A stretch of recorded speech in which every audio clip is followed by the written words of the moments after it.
નમસ્કાર દોસ્તો, શાંતિશ્રમ ન્યૂઝમાં આપનું સ્વાગત છે.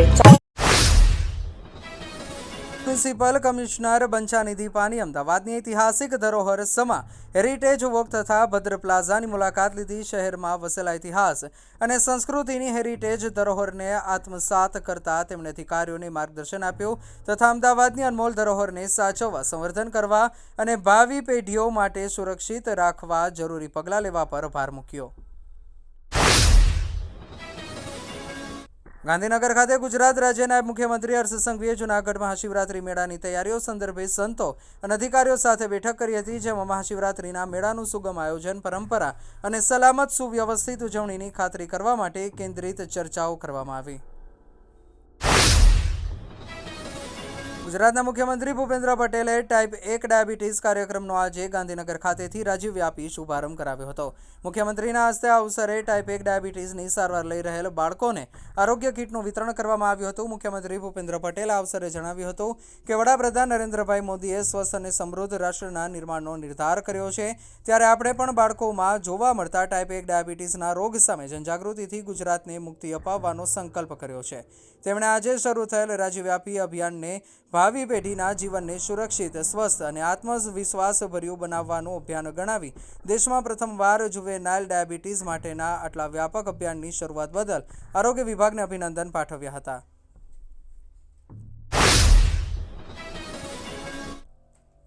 આજના ટેકનોલોજીના યુગમાં ગુનેગારો માટે બચવું દિવસે ને દિવસે મુશ્કેલ બનતું જઈ રહ્યું છે, જેનો જીવંત પુરાવો ભાવનગરના મોતી તળાવ વિસ્તારમાં સામે આવ્યો છે. ભાવનગર એલસીબી પોલીસે મળેલી બાતમીના આધારે મોતી તળાવ ગ્રાઉન્ડ પાછળ આવેલા ખાર વિસ્તારમાં જુગાર રમાતો હોવાની માહિતી મેળવી હાઈટેક ઓપરેશન હાથ ધર્યું હતું. આ દરમિયાન જુગારીઓ પર ડ્રોન મંડાતા જ સ્થળ પર ફિલ્મી દ્રશ્યો સર્જાયા હતા અને જુગારીઓમાં અફરાતફરી મચી હતી.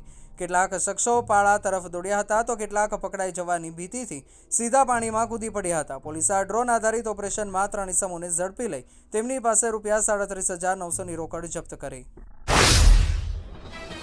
દિયોદર પંથકમાં શિક્ષણનું અનેરું ધામ એટલે Shri Tapasvi college of nursing તેમજ શ્રી તપસ્વી આર્ટ્સ કોલેજ, જ્યાં છે સંપૂર્ણ AC, CCTV, wifi, digitally updated campus, BSc nursing સહિતના અનેક કોર્સમાં આજે જ પ્રવેશ માટે સંપર્ક કરો. Tapasvi college of nursing, Deodar. ઈસરોએ અત્યાર સુધીનો સૌથી વજનદાર વિદેશી સેટેલાઇટ બ્લુ બર્ડ બ્લોક 2 સફળતાપૂર્વક લોન્ચ કર્યો છે. આ સેટેલાઇટનું વજન 6100 કિલોગ્રામ છે. લોન્ચ વ્હીકલની ઊંચાઈ 43.5 મીટર છે. આ લોન્ચિંગ આંધ્રપ્રદેશના શ્રીહરિકોટામાં આવેલા સતીશ ધવન સ્પેસ સેન્ટરથી કરવામાં આવ્યું. LVM-3 ભારતનું સૌથી મજબૂત લોન્ચ વ્હીકલ સાબિત થયું છે, જે ભારે સેટેલાઇટને અવકાશમાં લઈ જવાની ક્ષમતા ધરાવે છે. આ પહેલા નવેમ્બર 2024માં ભારતનો પોતાનો નૌકાદળ સેટેલાઇટ 4400 કિલોગ્રામ લોન્ચ કરવામાં આવ્યો હતો, જેનો રેકોર્ડ હવે આ મિશને તોડ્યો છે. શક્તિપીઠ અંબાજી મંદિરને લઈને મોટા સમાચાર. મંદિર સ્થાપના બાદનો અત્યાર સુધીનો સૌથી મહત્વનો નિર્ણય. નવરાત્રિની આઠમની પૂજા અને દર્શનનો વિશેષાધિકાર માત્ર દાતા મહારાજા અને એમના વંશજોને નહીં, હવેથી નવરાત્રિની આઠમના દર્શનનો લાભ તમામ ભક્તો પણ લઈ શકશે. શહેરના મગદલ્લા દરિયા કિનારે એક મોટી દુર્ઘટના સર્જાતા રહી ગઈ હતી. વિદેશથી આવેલા મોટા વેસેલ જહાજમાંથી કોલસો ભરીને જેટી તરફ આવી રહેલ એક નાની બોટ અચાનક મધદરિયે પલટી ગઈ હતી. આ સમગ્ર ઘટનાનો વિડીયો સોશિયલ મીડિયા પર વાયરલ થયો છે, જેમાં જોઈ શકાય છે કે દરિયાના મોજા વચ્ચે કેવી રીતે કોલસાથી લથબથ બોટ 5 સેકન્ડમાં જ પલટી ગઈ હતી. હવામાન વિભાગના જણાવ્યા અનુસાર આગામી 3 દિવસ દરમિયાન લઘુત્તમ તાપમાનમાં ધીમે ધીમે 2 થી 3 ડિગ્રી સેલ્સિયસનો ઘટાડો થશે. ત્યારબાદ સમગ્ર પ્રદેશમાં કોઈ મોટો ફેરફાર થવાની શક્યતા નથી. સૌથી ઓછું લઘુત્તમ તાપમાન નલિયા અને અમરેલીમાં નોંધાયું હતું. બંને શહેરમાં 12 ડિગ્રી સેલ્સિયસ લઘુત્તમ તાપમાન નોંધાયું હતું. નલિયામાં અગાઉ 14.6 ડિગ્રી સેલ્સિયસ લઘુત્તમ તાપમાન નોંધાયું હતું, જે રાત્રે 2.6 ડિગ્રી સેલ્સિયસ ઘટીને 12 ડિગ્રી સેલ્સિયસ તાપમાન નોંધાયું. ઉત્તર ગુજરાતનો એકમાત્ર multi city mall happy mall જે આવેલ છે જિલ્લાના વેપારી મથકો દિયોદર, ભાભર, રાધનપુર, વરાહી અને થરાદમાં, જ્યાં મળશે આપને વ્યાજબી દરે જીવન જરૂરિયાતની તમામ વસ્તુઓ તેમજ કપડાં, ગિફ્ટ આર્ટિકલ, પ્લાસ્ટિકની તમામ સામગ્રી, ક્રોકરી અને બીજું ઘણું બધું વધારે. તો આજે જ આવો હેપી મોલ અને કરો ખરીદી તમારી મનગમતી વસ્તુઓની.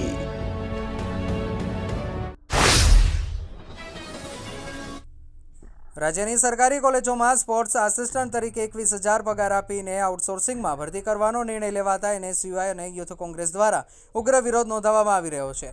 ગુજરાત યુનિવર્સિટી પાસે આવેલા KCG કેમ્પસમાં યુથ કોંગ્રેસ અને NSUI દ્વારા વિરોધ કરવામાં આવ્યો હતો. દિલીપ રાણા હાય હાયના નારા સાથે વિરોધ પ્રદર્શન કરવામાં આવ્યું હતું. કોઈ અધિકારી હાજર ન હોવાનું કહેતા ઉશ્કેરાઈ તમામ કાર્યકર્તાઓ ઓફિસમાં ઘૂસી ગયા હતા, જ્યાં હાજર કર્મચારીઓએ વિડીયો ઉતારતા યુથ કોંગ્રેસ અને NSUIના કાર્યકરોએ બબાલ કરી હતી. ભારે બબાલ થયા બાદ અધિકારીઓ આવેદનપત્ર લેવા માટે બહાર આવ્યા હતા. થરાદ 31 ડિસેમ્બરને લઈ થરાદ પોલીસ એક્શનમાં ડ્રગ્સ અને દારૂની બદીને નાથવા થરાદ પોલીસ એક્શનમાં થરાદમાં SP કચેરી બન્યા બાદ વધુ 2 ચેકપોસ્ટ અમલમાં. વાહન ચેકિંગ, બ્લેક ફિલ્મ વગેરે નંબર પ્લેટના વાહનો પર લાલાંક કરી છે. ભારતમાલા રોડ પર 3 દિવસમાં 300 પેટી દારૂ ઝડપી પાડતી થરાદ પોલીસ ખોડા ચેકપોસ્ટ અને વડતાવ ચેકપોસ્ટ પર પોલીસ બની એક્ટિવ.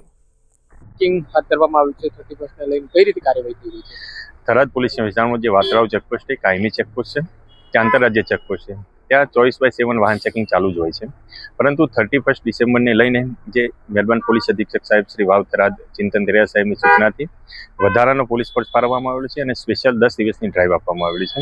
જે અનુસંધાને તમામ ગાડીઓનું ઝીણવટપૂર્વક ચકાસણી થાય છે અને કોઈ પણ કેફી પદાર્થ, દારૂ, NDPS લગત કોઈ પણ ચીજ વસ્તુ કે આર્મ્સ એક્ટ લગતની કોઈ પણ વસ્તુ ગુજરાતમાં ન પ્રવેશે તેના માટે પૂરતી કાળજી રાખવામાં આવે છે. પોલીસે હાલ સુધી કેવી કાર્યવાહી કરી છે? પોલીસે હાલ સુધી સળંગ 3 દિવસ એક ગાડી જે કવરિંગમાં વિદેશી દારૂનો મુદ્દામાલ ઝડપી પાડ્યો છે, જેમાં 300 પેટી જેટલો મુદ્દામાલ છે, અંદાજિત 33 લાખનો મુદ્દામાલ અને કુલ 1 કરોડ 11 લાખનો મુદ્દામાલ ઝડપી પાડી 3 કેસ કરવામાં આવેલા છે.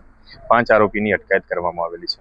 નંબર પ્લેટ અને બ્લેક ફિલ્મ પર પણ કાર્યવાહી થઈ રહી છે. હા, નંબર પ્લેટ અને જે નંબર પ્લેટ વિનાના વાહનો તેમજ બ્લેક ફિલ્મવાળા જે વાહનો છે તેના ઉપર આજે 101 વાહનોના કારાકાચ ઉતારવામાં આવેલા છે અને 15,000 રોકડ દંડ કરવામાં આવેલો છે તેમજ 4 વાહનો ડિટેન કરવામાં આવેલા છે.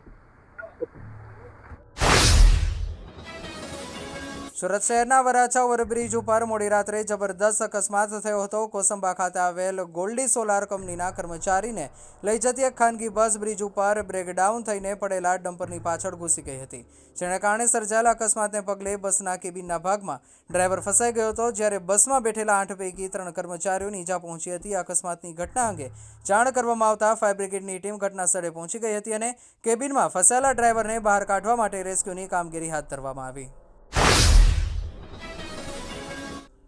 સુરતના ભેસ્તાન વિસ્તારમાં તાજેતરમાં થયેલી એક કથિત જનતા રેડમાં ચોંકાવનારો વળાંક આવ્યો છે. જાગૃત નાગરિકના નામે દેશી દારૂના અડ્ડા પર દરોડા પાડનાર વ્યક્તિ પોતે જ એક બુટલેગર હોવાનું પોલીસમાં તપાસમાં બહાર આવ્યું છે. ત્યારે ભેસ્તાન પોલીસે વાયરલ વિડીયોના આધારે તપાસ હાથ ધરતા ખુલાસો થયો હતો કે આદિત્ય રાજપૂત નામના બુટલેગરે ધંધાકીય હરીફાઈમાં બીજા બુટલેગરનો અડ્ડો બંધ કરાવવા માટે જનતા રેડનો ડ્રામા રચ્યો હતો.